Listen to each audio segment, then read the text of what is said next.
ओम शांति। 11 नवंबर 2021। बाबा के महावाक्य। मीठे बच्चे, यही पढ़ाई है जो तुम्हें नर से नारायण, नारी से लक्ष्मी बनाती है।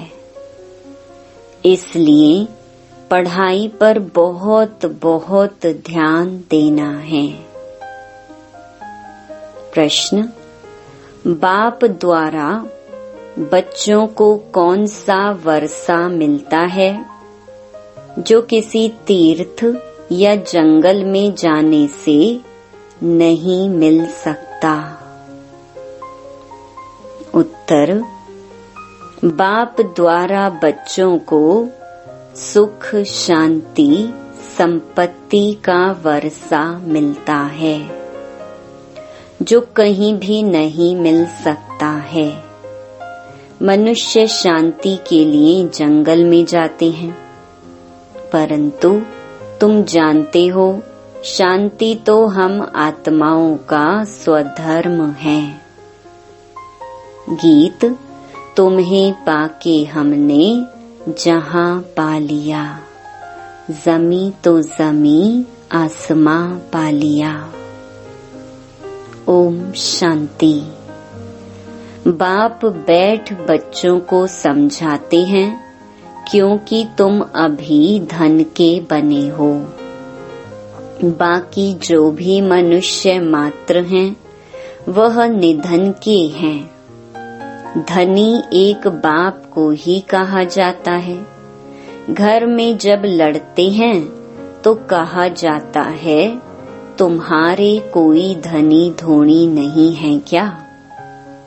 अभी सारी दुनिया के मनुष्य मात्र लड़ते झगड़ते रहते हैं, एक दो का खून भी कर देते हैं।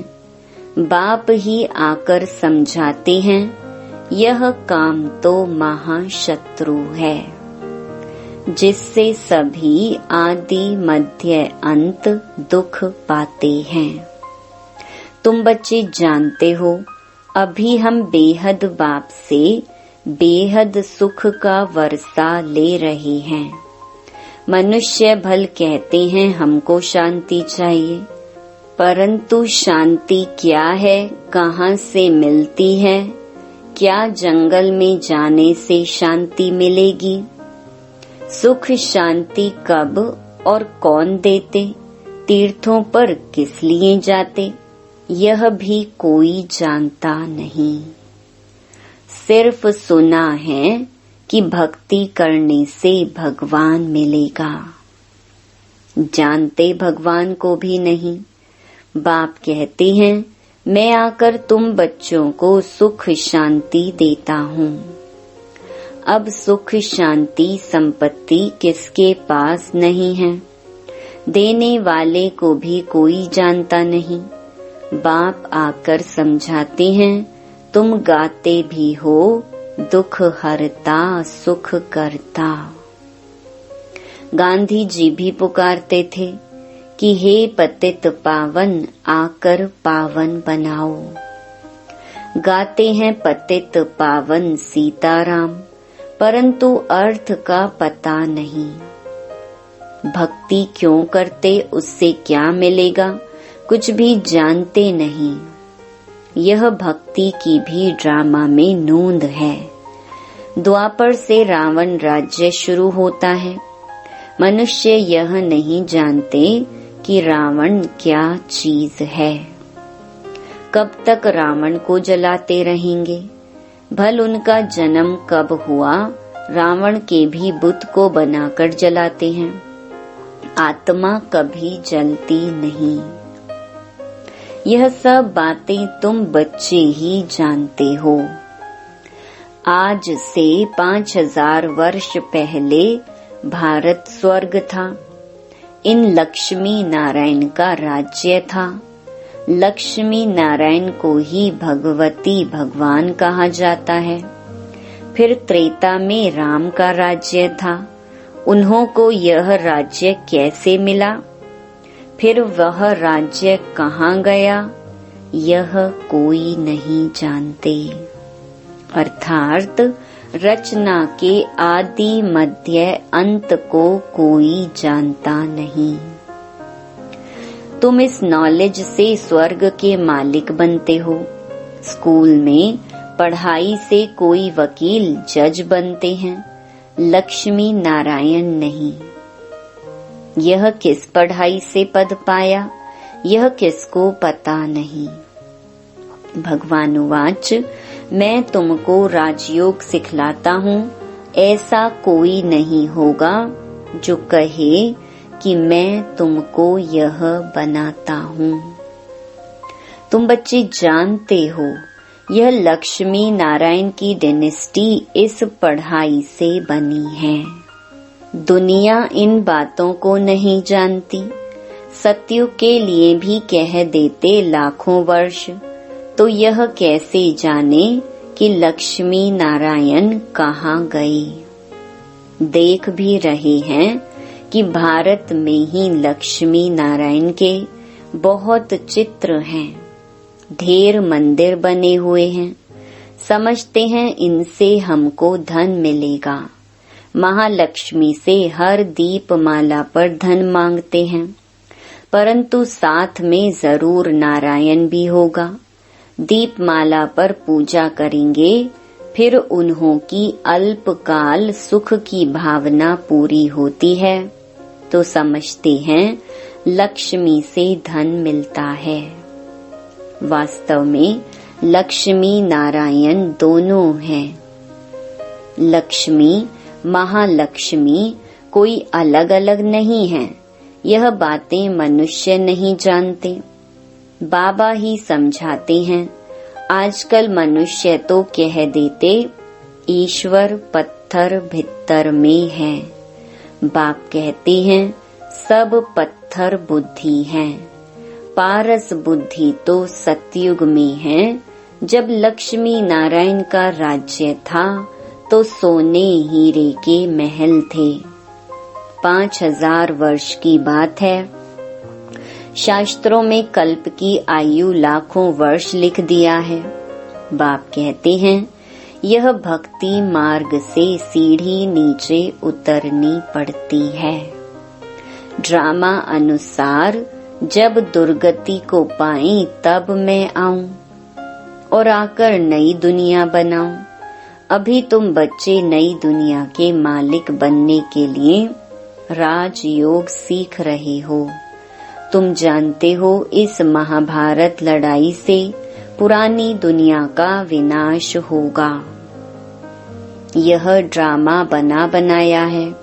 सतयुग में देवी देवताओं का राज्य था। उनको 5000 वर्ष हुए।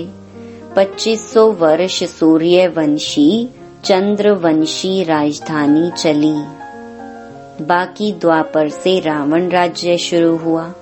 मनुष्य पतित बनते जाते हैं, परंतु उन्हों को यह पता नहीं तो हमको पतित किसने बनाया। हम पावन थे, पतित कैसे बने। बाप आकर समझाते हैं रावण राज्य शुरू होने से तुम पतित बनते जाते हो। रावण के जन्म को अभी 2500 वर्ष हुए। शिव बाबा के जन्म को 5000 वर्ष हुए। उनको रावण राज्य कहा जाता है। वास्तव में राम कहना नहीं चाहिए। आजकल मनुष्यों के नाम रामचंद्र कृष्णचंद्र रखते हैं। 5000 वर्ष पहले भारत सोने की चिड़िया थी। उनको गोल्डन एजेड वर्ल्ड कहा जाता है। वैकुंठ था, परंतु कहाँ था यह नहीं जानते। आत्मा क्या है, परमात्मा क्या है, सृष्टि क्या है, कुछ भी नहीं जानते। तब उनको कहा जाता है तुच्छ बुद्धि। ऋषि मुनि रचता और रचना के आदि मध्य अंत को नहीं जानते। तब तो कहते हैं नेति नेति। न बाप को न वर्षे को जानते। बाप द्वारा जो वर्षा विश्व की राजाई मिलती है उनको भी नहीं जानते। अभी सारी सृष्टि के आदि मध्य अंत को तुम जानते हो, तो तुम डबल आस्तिक ठहरे। लोगों को तो यह भी मालूम नहीं कि शांति किससे और कहाँ से मिलेगी। सन्यासियों के पास जाकर कहते हैं हमको शांति चाहिए। अब हमको शांति यहाँ कहाँ से आ सकती है? कर्म तो करना है ना। शांति तो मिलेगी शांति धाम में। अगर घर में एक अशांत होगा तो भी सारे घर को अशांत कर देगा। शांति मिलती है स्वीट होम में। फिर वहाँ से हम आत्माओं को बाप भेज देते हैं पार्ट बजाने के लिए नई दुनिया में। बाप दोजक में थोड़े ही भेजेगा, शांति धाम से सुख धाम में जाएंगे। तुम बच्चे जानते हो यह भगवान की पाठशाला है, यह कोई सत्संग नहीं है। यहाँ भगवानुवाच है बच्चों प्रति। निराकार शिव बाबा शरीर में प्रवेश कर तुम बच्चों से बात करते हैं। आत्मा भी शरीर में है ना। आत्मा को जब कर्मेंद्रियां मिलती हैं तब बोलती हैं, सुनती हैं। अब आत्माओं को बाप बैठ पढ़ाते हैं, परमात्मा को बुलाते हैं, हे पतित पावन, हे सद्गति दाता, लिबरेटर, गाइड। परंतु यह नहीं जानते कि कैसे लिबरेट कर फिर गाइड बनकर कहाँ ले जाएंगे। सिर्फ चिल्लाते रहते हैं। अब गॉड फादर आया है, तुम बच्चों को गाइड कर रही हैं। खुद तुमको शांति धाम में ले जाते, फिर तुम आपे ही सुख धाम में चले जाएंगे। बाप एक ही बार आकर सबका गाइड बनता है, फिर नई दुनिया में बाप गाइड नहीं करेंगे। इस समय मनुष्य सब पतित होने के कारण यह नहीं जानते कि हम वापस घर कैसे जाएं। उड़ नहीं सकते।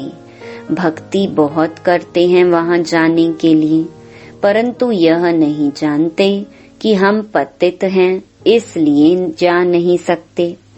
पतित पावन बाप आकर जब पावन बनाए तब हम जा सके। अब बाप पावन बनने की तुमको युक्ति बताते हैं। सबको पतित से पावन बनना ही है। अभी कितने ढेर मनुष्य हैं। सतयुग में जब देवताओं का राज्य है तो 9 लाख नए झाड़ में होते हैं। पहले थोड़े पत्ते होते हैं ना। अभी कितने ढेर मनुष्य हैं। सतयुग में जब देवताओं का राज्य है तो 9 लाख नए झाड़ में होते हैं। पहले थोड़े पत्ते होते हैं ना, फिर बड़ा होता जाता है। पहले एक ही धर्म वाले हैं। तुम अभी अपने को नरकवासी नहीं समझेंगे, बाकी सब हैं नरकवासी, परंतु अपने को समझते नहीं हैं। इस समय सूरत तो सबकी मनुष्य की है, सीरत बंदर जैसी है। बड़े बड़े राजाएं भी लक्ष्मी नारायण के चरणों में झुकते हैं।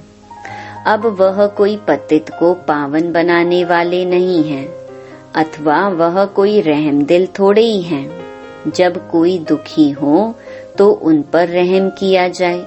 रहम दिल एक बाप ही है। बाप ही आकर पत्थर बुद्धियों को पारस बुद्धि बनाते हैं। अभी तुम देवता बन रहे हो। यह है ही नर से नारायण बनने की पाठशाला।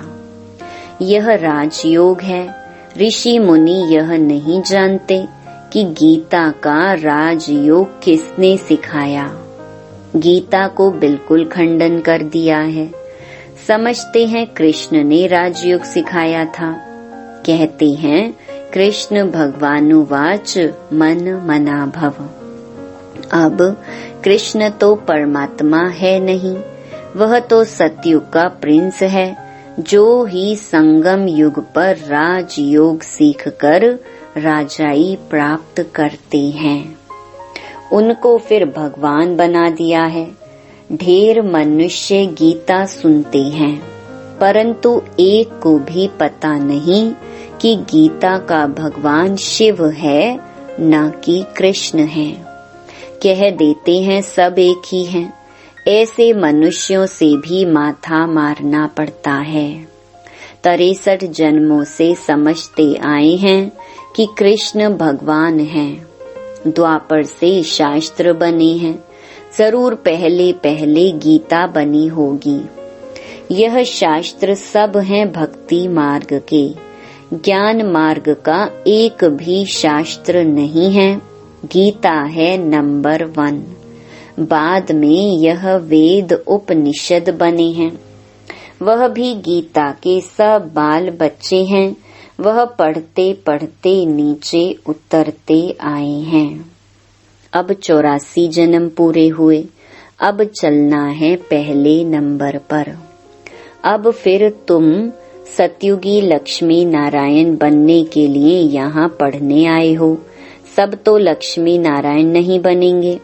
यह राजधानी स्थापन हो रही है, परंतु किसने राजधानी स्थापन की, यह किसकी बुद्धि में नहीं आएगा। कलयुग में इतने ढेर मनुष्य हैं जो खाने के लिए अनाज भी नहीं मिलता, और सतयुग में सिर्फ लक्ष्मी नारायण की राजधानी होगी। यहाँ देखो कितने धर्म हैं। सामने महाभारी महाभारत लड़ाई भी खड़ी है, फिर भी मनुष्यों की आंखें नहीं खुलती हैं। तो यह महाभारी लड़ाई कल्प पहले भी लगी थी, उनके बाद क्या हुआ कुछ नहीं जानते। यह सब बातें तुम ब्राह्मण ब्राह्मणियां ही जानते हो। तुमको बाप ने ब्रह्मा द्वारा एडॉप्ट किया है। भगवान तुमको पढ़ाकर यह लक्ष्मी नारायण बनाते हैं, तो अच्छी तरह पढ़ना चाहिए। सिर्फ बाप को और नई दुनिया को याद करो तो तुम नई दुनिया में चले जाएंगे। फिर अगर अच्छी तरह पढ़ेंगे और पढ़ाएंगे तो राजा रानी बन सकते हैं। जितनी रूहानी सर्विस करेंगे। तुम हो रूहानी सोशल वर्कर, बाकी सारी दुनिया है जिस्मानी सोशल वर्कर। तुम आत्माओं को बाप रोज ज्ञान देते हैं, आत्माओं की सेवा करते हैं ना। उनको कहा जाता है आत्माओं की सेवा, जो सिखलाते भी हैं स्पिरिचुअल फादर। यह है मनुष्यों को देवता बनाने की पाठशाला।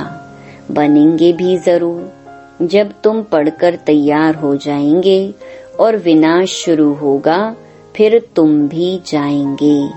कहते हैं ना, राम गयो रावण गयो।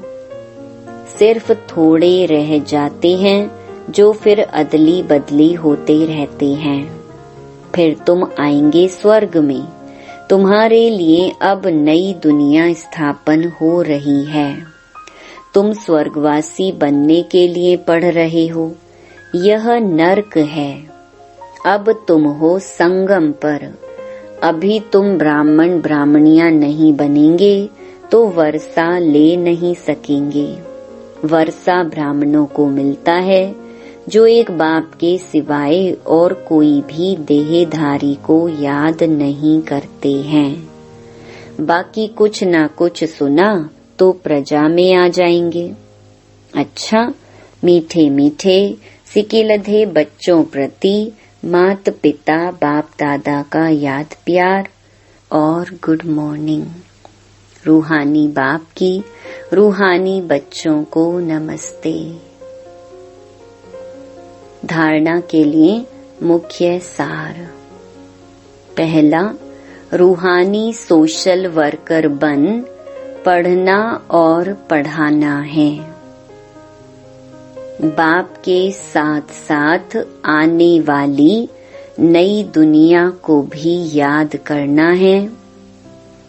दूसरा, बाप समान रहमदिल बन सबको पारस बुद्धि बनाने की सेवा करनी है।